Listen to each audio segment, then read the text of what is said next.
All right, starting on page 131 of your notes packets, we're looking at section 6.1, vectors in the plane.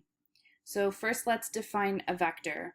So some quantities like temperature, distance, height, area, and volume can be represented in a single real number that indicates magnitude, that is size.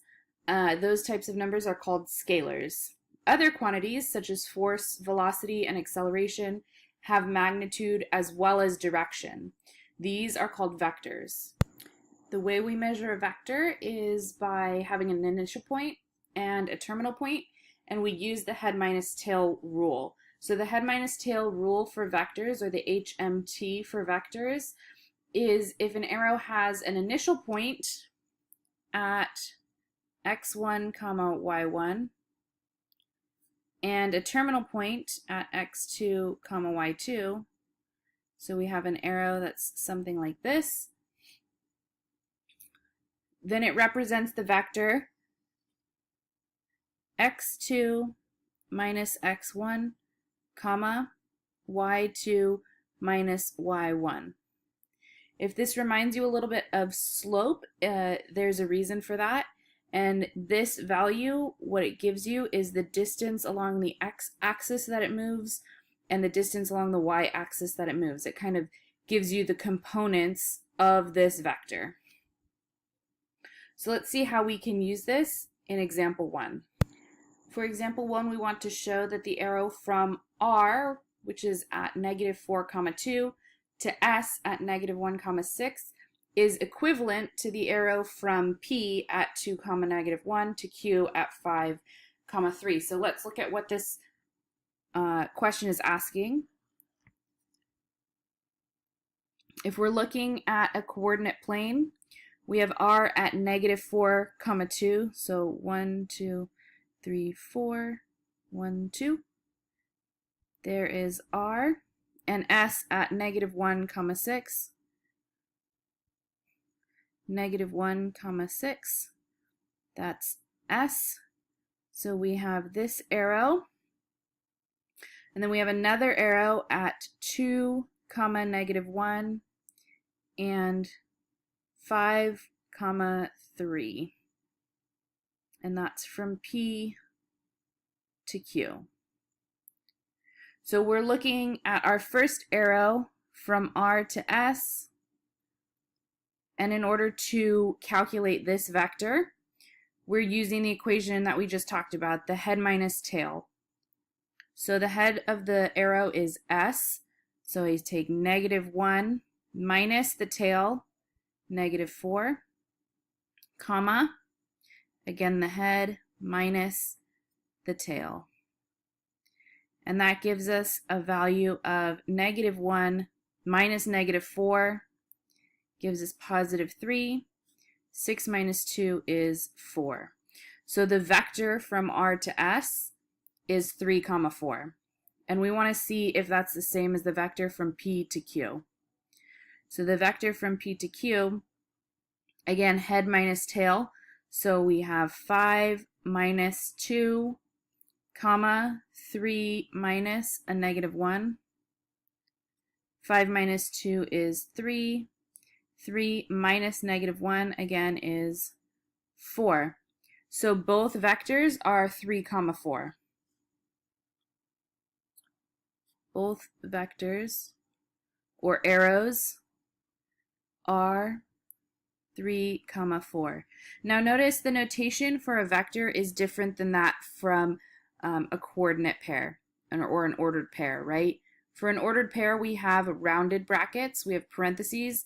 For a vector, we have pointed brackets, and that tells me that it's not only values, right? It's not an x value and a y value per se, it's a magnitude and a direction. So this tells me it moves 3 to the right and 4 up is the direction of our arrow, which also gives us the magnitude.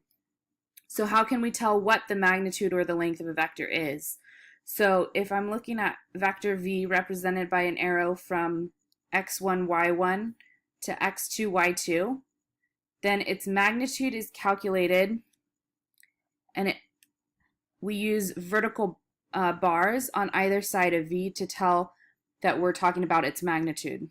The other notation that you might see is double vertical bars, but for the most part, we'll use just a single vertical bar, and it looks almost like an absolute value sign, right? So we're looking at the magnitude of vector v, and we calculate this as the square root of x2 minus x1 squared plus y2 minus y1 squared. Okay, this should look familiar. It's very similar to the distance formula, right? If we already have the coordinates, the values of our vector, so like here, we have our vector is 3, 4, then we can calculate the magnitude of the vector by the square root of a squared plus b squared. So we've already done the calculation of x2 minus x1, which gave us a, and y2 minus y1, which gave us b. So these two equations give you the same result, and that is the magnitude or the length of our vector v. On the next page, looking at example 2, we're looking to find the magnitude of vector v represented by vector pq, where p is negative 3, 4, and q is negative 5, 2. So using the equation from the previous page, we're looking at the magnitude of vector v, which equals the square root of, it's p to q, so q is our head, p is the tail. So we say negative 5 minus negative 3 squared plus 2 minus 4 squared.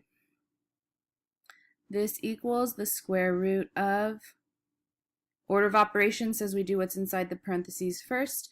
So negative 5 plus 3 is negative 2 squared plus 2 minus 4 is negative 2 squared equals the square root of 4 plus 4, which is the square root of 8, and that can be simplified to 2 times the square root of 2.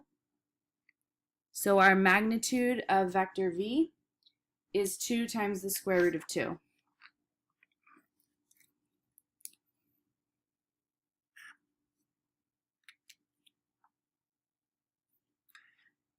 All right, the next operation that we're going to learn for vectors is vector addition and scalar multiplication of a vector. So if we have two vectors, u and v, where u is u1, u2, and vector v is v1, v2, and let k be a real number or a scalar, then the sum or the resultant of the vectors u and v is the vector. So we're saying u plus v equals a vector. Remember, the pointy bracket means we're working in vectors. u1 plus v1, comma, u2 plus v2. So when we add the vectors, we add each of their components. Okay? If we're looking at the product of a scalar, or k, and the vector u, then we're looking at k times u, which is k times u1, u2, and that equals the vector k times u1, k times u2. So that constant, or the scalar, gets multiplied to both components of the vector. Now looking at example 3, we're going to apply those. So let vector u be negative 1, 3, and vector v be 4, 7. Find the component form of the following vectors. U plus v, so that is negative 1, 3 plus 4, 7. And remember, when we're adding vectors, we add their components. So negative 1 plus 4, 3 plus 7, which results in 3, 10. So this is our resultant, which is also a vector. And 3 times u, so this is 3 times negative 1 comma 3, which equals 3 times negative 1 is negative 3, and 3 times 3 is 9. So our resultant vector here is negative 3 comma 9. Using these two skills, try the third one. All right, looking at the next page, on page 133 of your notes packet, we are starting with unit vectors. So a vector u with a length or a magnitude of 1 is called a unit vector. If we have a vector v, which is not the zero vector, so we have a vector that has a magnitude, then we can say that the unit vector for that vector, so u equals the vector divided by its magnitude, v divided by the magnitude of v. The way we can calculate this, because we didn't talk about dividing a vector, we can look at it as multiplication by 1 divided by the magnitude. All right, so u is the unit vector that's in the same direction as v, and we can call this a direction vector. The way we would use this in example 4 is if we have a vector v that is negative 3 comma 2, we need to find a unit vector in the same direction, then we first have to find the magnitude of v. So the magnitude of v, recall, we calculate by the square root of negative 3 squared plus 2 squared. So that's the square root of 9 plus 4, which is the square root of 13. Okay, so we've calculated that the magnitude of vector v is the square root of 13. So in order to find the unit vector in the same direction, we take v divided by the magnitude of v. So I have the vector negative 3 comma 2 divided by the square root of 13, which is 1 divided by the square root of 13 times our vector negative 3 comma 2.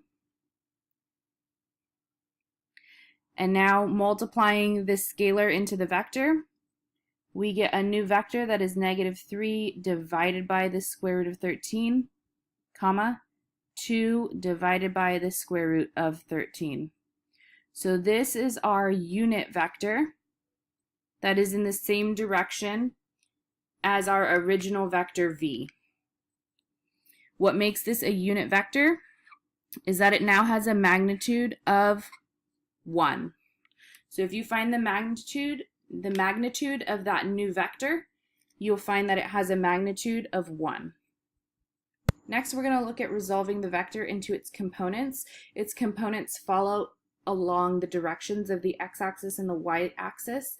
So if vector v has a direction angle theta, then the components of v can be computed using the formula v equals the magnitude of v times cosine of theta, comma, the magnitude of v times sine of theta. So if you look at this formula, essentially what it says is it says that whatever the magnitude or the size of our vector is can be decomposed into its cosine theta and sine theta attributes. So cosine of theta following the x-axis and sine of theta following the y-axis decomposes into the horizontal and vertical components of our vector. Okay, relating this back to our unit vector, we could then say that the unit vector here is, remember, v divided by our magnitude of v. So our unit vector would be just cosine of theta, comma, sine of theta. And the unit vector is just the direction of our original vector with a magnitude of 1. All right, so looking at example 5, we want to find the components of the vector v with a direction angle of 115 degrees and a magnitude of 6. So that tells me that theta that we're using is 115 degrees, and the magnitude of v is 6, and we want to find the components of the vector v. All right, so we can say the vector v equals the magnitude of v times cosine of theta, comma, the magnitude of v times sine of theta. So v equals 6 times cosine of 115 degrees, comma, 6 times sine of 115 degrees. Using a calculator, you can find that this vector has a first component of negative 2.54 and the second component of 5.44. All right, on the next page, looking at example 6, we want to find the magnitude and the direction angle for each vector. So for the first example, we'll do it together. Now, I'm going to go ahead and jot down the equation from the previous page where we know that vector u can be written as the magnitude of u times the cosine of the angle, and the magnitude of u times sine of the angle. Okay, the first step is to find the magnitude. So the magnitude of u equals the square root of 3 squared plus 2 squared. Now, neither of these are negative, so I don't need the parentheses, but it's a good habit to have just in case when there is a negative, so you make sure that you're squaring the correct number. So 3 squared is 9, 2 squared is 4, and I end up with the square root of 13. Using our equation here, I know that I want 3 to equal the magnitude of u, which was the square root of 13, times cosine of theta. So this comparison of our first attribute here, our x coordinate, so to speak, lets me find out what our angle theta is. So using this new equation, I can divide both sides by the square root of 13. 3 divided by the square root of 13 equals cosine of theta.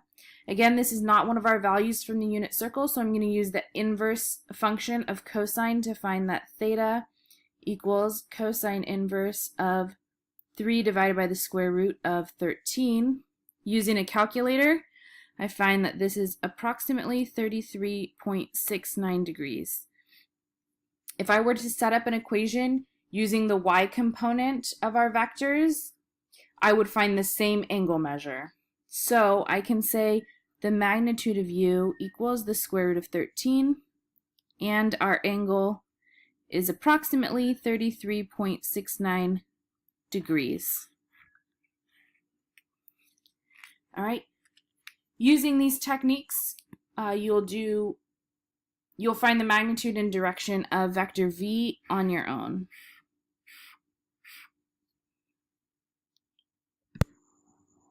Now looking at example 7, we have a DC-10 jet aircraft flying on a bearing of 65 degrees at 500 miles per hour, and we want to find the component form of the velocity of the airplane, velocity being speed.